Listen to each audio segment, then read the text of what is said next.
Tenemos que mencionar que en esta noche queríamos tocar estos dos bordes, 3, sexualidad, discapacidad y trabajo sexual.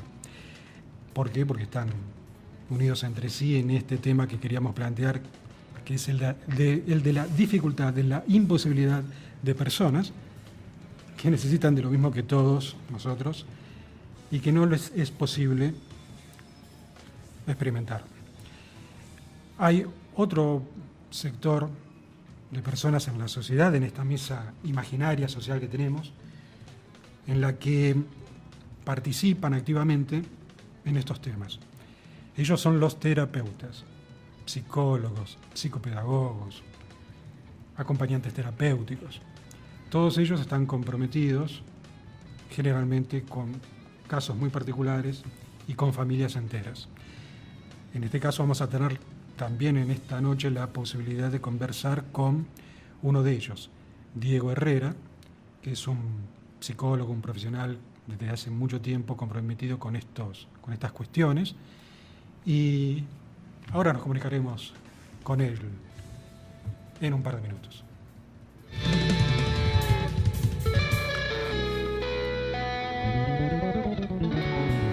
Hola, Diego.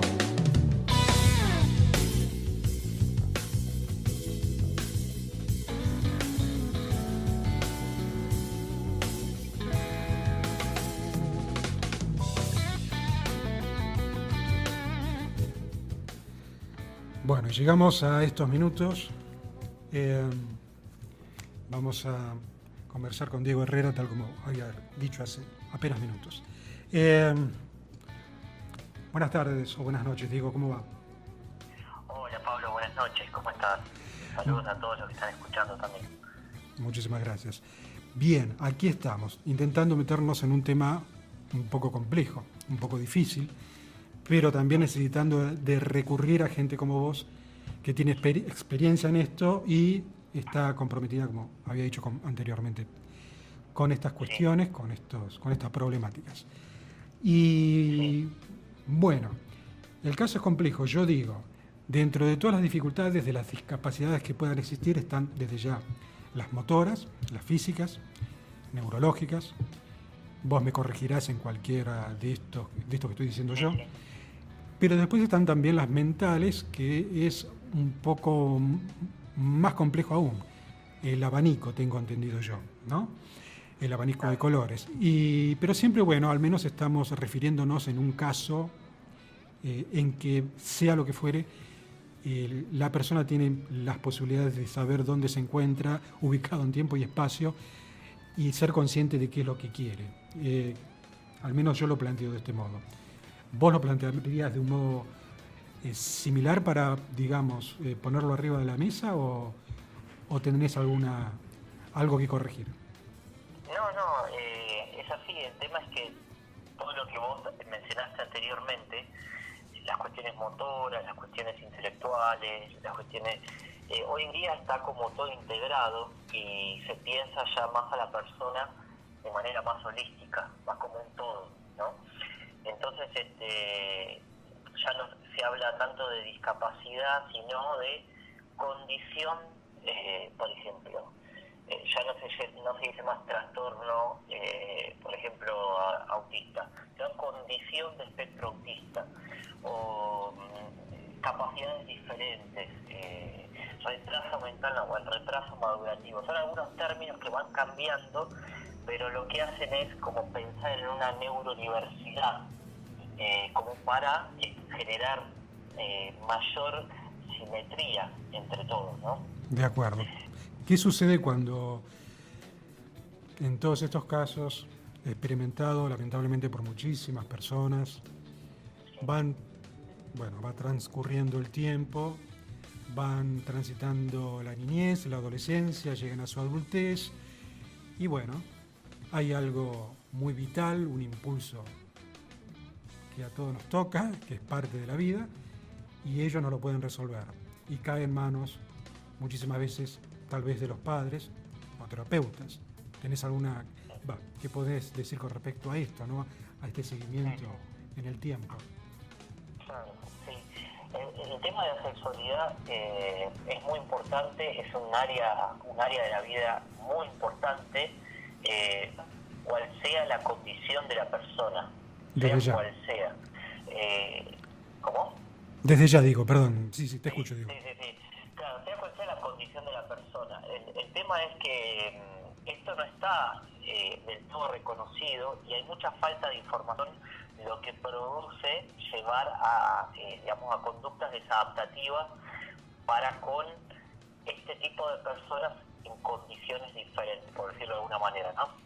Por ejemplo, yo, por mencionarte algo, eh, la Organización Mundial de la Salud, la OMS, no habla de, digamos, trastornos de tipos de personas, sino define a la sexualidad de una manera, para todos, que es, yo te lo menciono porque me parece importante, ¿no? Más allá de la condición, un aspecto central del ser humano, presente a lo largo de la vida, abarca al sexo, las identidades y los papeles de género, el erotismo, el placer, la intimidad, la reproducción y la orientación sexual. Se vive y se expresa a través de pensamientos, fantasías, deseos, creencias, actitudes, valores, conductas, prácticas, papeles y relaciones interpersonales. La sexualidad puede incluir todas estas dimensiones. No obstante, no todas ellas se vivencian o se expresan siempre. La sexualidad está influida por la interacción de factores biológicos, psicológicos, sociales, económicos, políticos, culturales, éticos, legales, históricos, religiosos y espirituales. Mirá la definición de la OMS de sexualidad. Sí. O sea, Un poquito completa, sí. Un poquito bastante completa. Sí. Y también se evidencia la cantidad de variables que influyen en la sexualidad, ¿no? Así como también no solamente eso, sino tomar a la genitalidad como una parte, como un aspecto de la sexualidad, no como la sexualidad en sí. La genitalidad me refiero a la cuestión, sexual que vulgarmente se conoce como tener una relación sexual, ¿no? Eso es lo que se podría llamar genitalidad, la utilización de los genitales, digamos, el compromiso de los genitales en una penetración, por ejemplo. Pero la sexualidad es mucho más que eso se evidencia en la clínica, se evidencia en distintos tipos de pacientes, en distintos tipos de condición de pacientes, y no es necesario tener una condición o un espectro diferente de la media poblacional para tener una sexualidad distinta, porque yo soy psicólogo clínico, digamos, tengo pacientes y escucho todo tipo de utilización, digamos, de aspectos o instrumentalización de la sexualidad y en personas en las que uno, entre comillas, puede llamar normales o en condición dentro de la media poblacional. Ahora, hablando un poco de lo que es, por ejemplo, el síndrome de Down, como mencionabas al inicio del programa, por ejemplo, también el espectro autista. Digo espectro porque es un espectro, hay diferentes tipos de grados, diferentes tipos de comportamientos. De acuerdo. Obviamente que también está, como vos decís, está el impulso, están las cuestiones neurobiológicas, están las cuestiones hormonales, y más allá de la condición de la persona, más allá de su neurodiversidad, está la sexualidad que emerge. Sí. Ahora. Sí, decime. No, claro, la sexualidad que emerge y la imposibilidad de llevarlo, de concretarlo, de experimentarlo por sus propios medios, porque no tienen una vida social. Claro. Entonces, todo esto se complejiza y es un problema que termina, en todo caso, aturdiendo a familias enteras, y generalmente a padres, y padres y adultos mayores también. Yo siempre ubicado en el ejemplo de una persona que que nace con algún inconveniente y en el transcurso de su vida va encontrando con esta realidad, que es la realidad de todos, la realidad, ¿sí?, en que todos nos encontramos. Bueno, y cómo esto va apareciendo. Por supuesto que es un caso nada más el que yo tengo en mi cabeza, pero hay muchísimos más. Por ejemplo, hay un hombre que se llama Norberto Butler, que es un licenciado en letras que, bueno, vive en cama desde niño, tiene creo que más de 50 años y por una enfermedad de polio, creo, si no mal recuerdo. Bueno, la cuestión es que él plantea también esta necesidad dice, por ejemplo, que conoce cientos de personas con discapacidad que no resuelven ese tema, porque no tienen relaciones de ningún tipo. Por ejemplo, y dice que la asistencia sexual podría llenar ese huequito, por ejemplo, ¿no?, que era lo que nosotros estuve planteando desde un inicio al querer hablar con Georgina Orellano, pero hasta ahora no nos pudimos comunicar. Entonces, bueno, esto es una realidad que, yo digo, ¿quién se acerca a este borde? ¿Quiénes, a excepción de quienes están comprometidos en la vida con ellos y los terapeutas, que son ustedes? ¿Vos tenés alguna experiencia de este tipo con respecto a gente que atendiste o colegas tuyos? No sé, ¿qué podrás comentar acerca de lo que yo estoy diciendo? Sí, el tema es, hay un tema muy grande, Pablo, en esto, porque ya en las escuelas, con la educación sexual que los docentes deben dar por una cuestión legal en cualquier escuela, ya hay padres y madres que se oponen e impiden y levantan quejas y firmas a docentes y a los directores de los colegios para que no se instruya, digamos, que no se enseñe cuestiones de sexualidad a sus hijos. Entonces, ya si hablamos, pensemos que si hay ese tipo de prejuicios en colegios, entre comillas, normales, ¿no? Es fea la palabra, pero bueno, es fácilmente identificable a lo que me quiero referir. Sí, si ya hay limitaciones, los docentes no pueden dar bien el contenido, les restringen contenido, los padres se quejan, todo esto es producto de un prejuicio. Sí, yo he tenido experiencia en la clínica sobre esto y el mayor impedimento está en el desconocimiento por parte de los padres y prejuicios acerca de la sexualidad y la imposibilidad, la falta de recursos de poder hablar esto, y también de los terapeutas. A ver, esto es un equipo, ¿no? Terapeuta, digamos, los padres de los pacientes o de las personas que tienen algún tipo de discapacidad, a veces no hay consenso con qué cuestiones tocar o trabajar. Y lo que se observa mucho en la clínica y también en estudios que se han hecho en España se estudió mucho esto. Yo recomiendo, para quienes estén escuchando, hay un doctor en psicología que se ocupó de estudiar mucho toda esta cuestión de la sexualidad, que es José Luis García. Es un doctor en psicología que estudió sexualidad, afectividad en lo que es síndrome de Down, ¿no? Bueno, basándonos en todos los estudios de él, sí se puede observar que la gente, los padres de los chicos con discapacidad, infantilizan a sus propios hijos, los infantilizan, es como que censuran todo tipo de conducta sexual y tienen la creencia de que son asexuales. ¿Se escucha bien? Sí, perdón.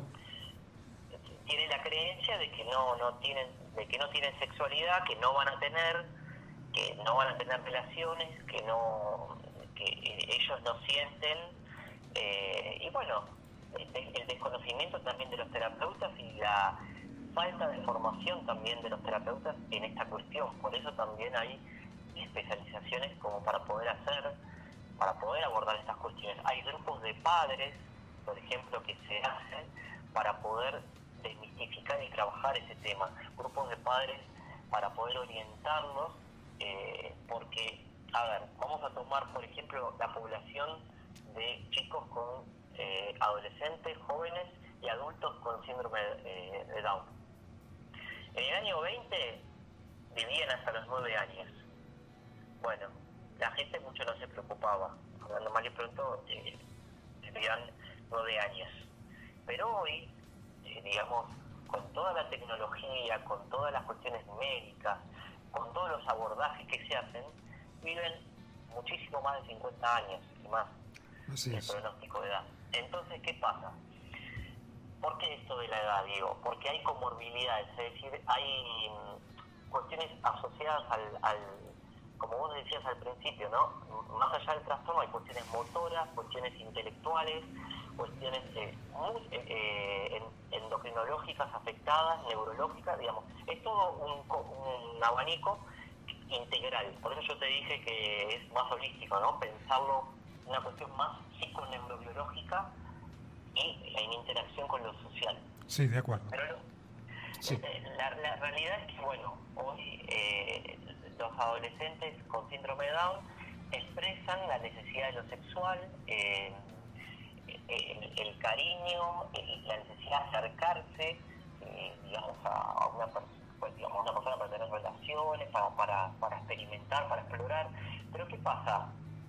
No se les habla de esto, no se les habla a sus padres, los padres no están entrenados, hay un montón de mitos como que, por ejemplo, ellos no sienten, que te decía al comienzo, ellos no tienen sexualidad, ellos son siempre niños.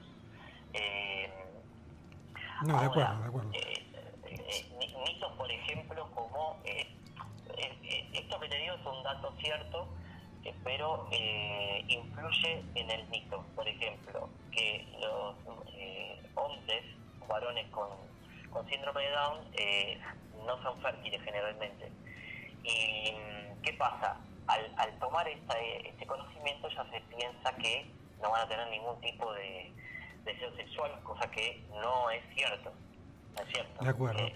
Lo evidencia el comportamiento y digamos, cómo ellos expresan esta necesidad a sus terapeutas, que también están limitados a la censura de los padres. De acuerdo. Entonces, yo digo, además de todo esto que lo estás explicando y expresando tan bien, me pregunto qué sucede cuando tenemos casos, ¿sí?, como mencionaba en un principio, que tienen la imposibilidad de llevar a cabo esto de lo que estamos hablando. Entonces, ante esa imposibilidad y ante esa necesidad, a su vez, ¿qué hacemos? ¿Qué hacen los padres? ¿Qué hacen los terapeutas? ¿Cuál es la conversación? Si hasta ahora, o hasta hace no sé cuánto, nunca jamás se conversó, bueno, es tiempo de ponerlo arriba de la mesa y empezar a plantearlo, porque, digo, se generan espacios, no se pueden generar espacios.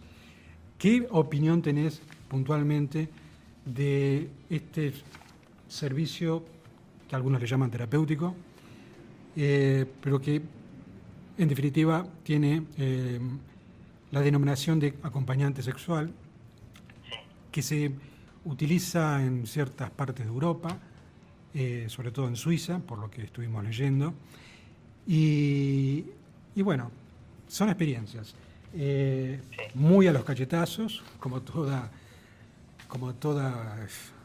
nueva presentación, nuevos casos en la vida, porque nosotros llegamos a este tema a través de un relato de una trabajadora sexual que comentaba cómo una mujer se le acercó tímidamente a consultarle si podía atender a su hijo de 20 años que tenía síndrome de Down. A partir de ello, nosotros, se nos ocurrió conversar sobre este tema.